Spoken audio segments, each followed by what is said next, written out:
Hi, this is Joe again with another review. For the sake of this review, I'm going to be discussing the NBC Live broadcast of the musical Annie, which just aired just last night. Of course, those of you who watched my previous video reviewing the 2021 Macy's Thanksgiving Day Parade, most of that video is a rant about this particular show because they overhyped the casting of Annie as a black girl, and we ran this huge rant about. Well, it's true. Annie, that's the biggest problem I have with this show was they hired a black girl to play the part of Annie, which they should not have done under any circumstances. Not only that, but two other characters who, in the original production, not only in the original production of Annie, but throughout the comic strips and throughout the various forms that Annie came in, since the character was created back in the 1930s, was always white. Not only white, but a redheaded girl with freckles, with big eyes, in the old comic books. And, not in the comic books, but the comic strips that used to appear in the newspapers. The character was always white, redheaded, and wear a red dress. That's it. Alright? The character was never depicted and under any circumstances as black. Same thing with two other characters from the Broadway, and when the show was made to a Broadway show in the 1970s, same thing. They took on the same premise. They hired white actresses to play Annie throughout the original Broadway run of the show. And also there was a revival of the show. Also a white actress played the part. But you have to be, in the woke culture we have now, in this cancel culture, you cannot have an all-white cast anymore in anything. So not only Annie was black, but also Miss Hannigan was black, played by Taraji P. Henson. And also Daddy Warbucks' aide or assistant was also cast as a black actress was cast in that. So three of the main characters was black. Everyone else was, the other characters were white. All the people who worked in the house, Danny Warbucks' house, the majority of them were white.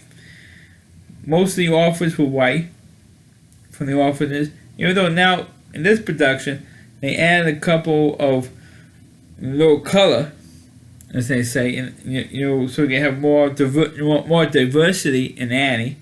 Even though in the original Broadway show, you only had one black actress in the whole show of Annie. The original production, you only had one orphan that was black. Now you have to have a Hispanic girl in there. You have to have a couple of Hispanic girls in there, and you gotta have more black kids in that show. Now, to me, that's like typecasting. Instead of hiring the best actresses to play the parts, they have to, we gotta have a black person, we gotta have a Hispanic person, we gotta have this. We gotta show we're to be politically correct and have a little more diversity in this thing. But I am not knocking the actresses who play these parts. The problem is that they are not black characters. They're white.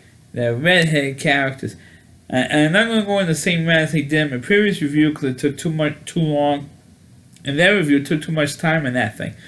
But I just want to make the point that Annie is a white girl. I don't care what, how NBC tries to twist this thing, make it more politically correct. Fuck NBC. Annie is white. Alright? I am not knocking the girl who played the part in the show last night because I think she did a great job, but I felt she did a decent job in playing the part. But unfortunately, she's not the right skin color for this part. I mean, if Annie was always black, hire a black actor, it would be like saying, let's say there was a biopic. Let's say Hollywood decides to do a biopic on the late great singer Whitney Houston, and let's say they hire Celine Dion to play Whitney Houston in a biopic. You know what outrage Black Lives Matter would do, not only Black Lives Matter, but Al Sharpton would protest the studios, and NBC would get the panties in, and liberal networks like NBC and CNN would get the panties in or not, because they hired Celine Dion to play Whitney Houston in a biopic. But it's okay to hire, even though Whitney Houston has since passed away, but it's okay to hire Whitney Houston to play Celine Dion. You know what I mean? And that's what they did. No stink, no controversy. They hired a black girl to play the part. Because recently, a couple of years ago, there was a Annie remake, and they hired a white, and also in that movie, they hired a black actress to play Annie. So it's not the first time you had this type of controversy when you had a black actress playing a traditionally white character. I mean, it's to me, there's more insulting. If any white person ever watched the show, I know I watched it, so I could honestly do a review on it. But anybody who watched this thing, who had no problem with the black actress playing the part of Annie, you should get your heads examined. You really should. Well, now onto the show. It pretty much, for the most part, it pretty much followed the original Broadway show, which I didn't expect it would be, because they did some crazy stuff with other shows they did, like like The Grinch. They padded it out. I felt they really didn't pad it out that much on this show. For Annie, they didn't really pad it out that much, except maybe add a few lyrics to the song Maybe, which is really the first song you hear in Annie is Maybe. But they did add some few lyrics, and they did have Harry Connick Jr., who did play Daddy Warbucks. I thought he was okay as Daddy Warbucks. He's saying it, and they had a little wink, nod to the fact that Harry Connick Jr. is not only a professional singer, but he's also a professional piano player. So they had kind of like a wink, nod to that. And also you had kind of like a wink, nod to the fact that Annie will become a musical. They had a joke line on that with Miss Hannigan, saying that she got annoyed that Daddy Warbucks wants to adopt Annie. He says, "Great, now Annie, the probably make a musical about her, but Annie's life now." Which is of course a weak nod to. Of course, they got a big laugh. I should also mention at this point that this show was broadcast not only live on television on NBC, but was also shown in front of an actual studio audience. Literally, because you see there was an audience watching this live production. And NBC, I know exactly where it was filmed, where it was broadcast from. I don't know if it's from New York or from LA or wherever the hell it was. It was filmed. It was broadcast from with a studio audience watching it. So you get a live reaction to the performances. And of course, there was a couple other things I want to complain about Annie. One notably is, of course, with the dog, Sandy the dog. Of course, we all know the story with Sandy in terms of the storyline of Annie.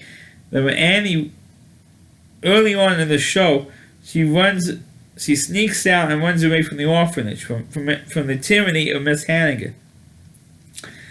And what happened is, when she's out running around the streets, she meets Sandy the dog, who was about to be captured by the dog catcher.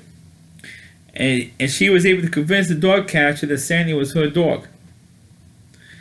And which they did a variation of that in this production. But also they did a sequence where she is with a bunch of bums. Of course, NBC being the liberal network that it is, you cannot use the word bums. You had to call them homeless, right? Because they lost their homes, they lost their jobs, because this is the time of the Depression. I should point that out.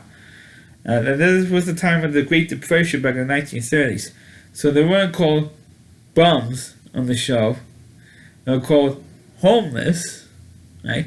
And they did a song, "We'd Like to Thank You, Hubert Hoover," which is kind of like a sarcastic song, which these bums did not perform. It was with Daddy Warbucks and his staff performed that song, on the show, as they arranged Daddy Warbucks' return, in the original show. But the other complaint and the thing with the dog was that when Annie meets Sandy for the first time and they got together and they meet, Sandy stays with Annie throughout the rest of the show, the original show. Not only with being them in the orphanage, but when she gets picked up and adopted by Daddy Warbucks, the dog, Sandy, the dog went with her. So the two of them were together. From the time they meet in the show to the end of the show, you see them together. You see Annie and Sandy together. You never see Sandy to the end, until the very end of the show. When Daddy Warbucks says, "Hey, look what I found for you, Sandy." And Annie, "Look, it's your dog Sandy." Like, how did he know who Sandy the dog is? How did he find him? And all that stuff. I mean, that stuff wasn't really explained. It just said when Sandy was caught by the cops to take her back to the orphanage, Annie told Sandy to run away. Told Sandy to run away, and then you never saw Sandy again to the very end of this production.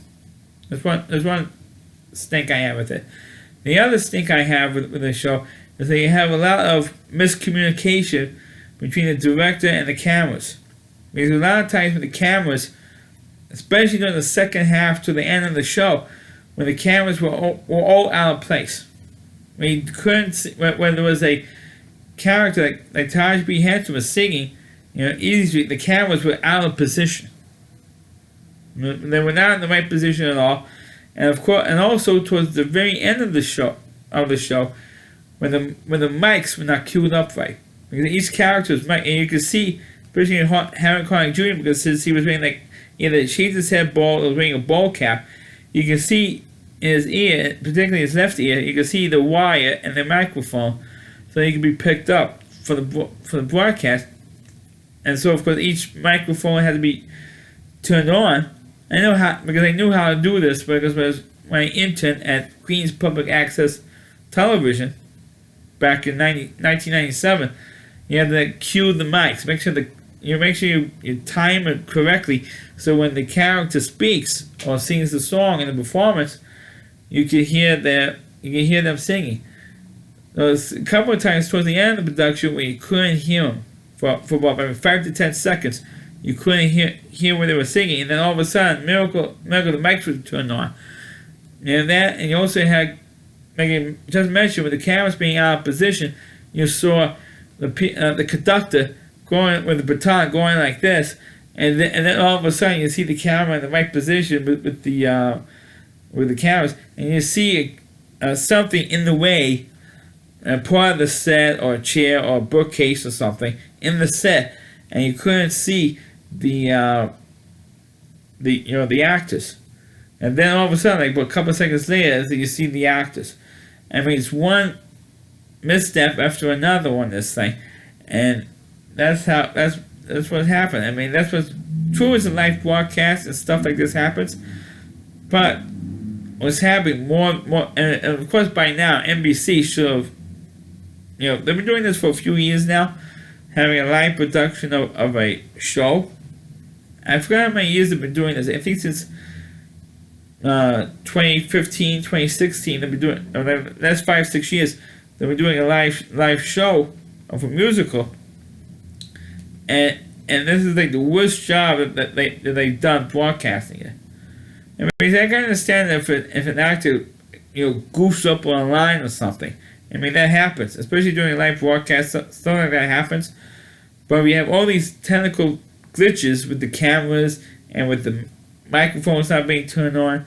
I mean, come on. I mean, they have rehearsals for this type of thing. And that's what they have rehearsals for. So, and they practice where they should have the camera angles, the cameras, so you get the proper shots for this broadcast, and how can they screw it up this badly? But at least they kept all the songs that was in the original Broadway show was in this movie. Which in the original 1982 movie of Annie, instead of being at Christmas time, it was at the 4th of July in the 1982 movie, which was terrible. I mean, I don't think they, except for the original, possibly the original Broadway show, Annie, starring Andrea McCullough, a white girl playing Annie. And also, when I saw Annie on Broadway, Sarah Jessica Parker played part of Annie. By the way.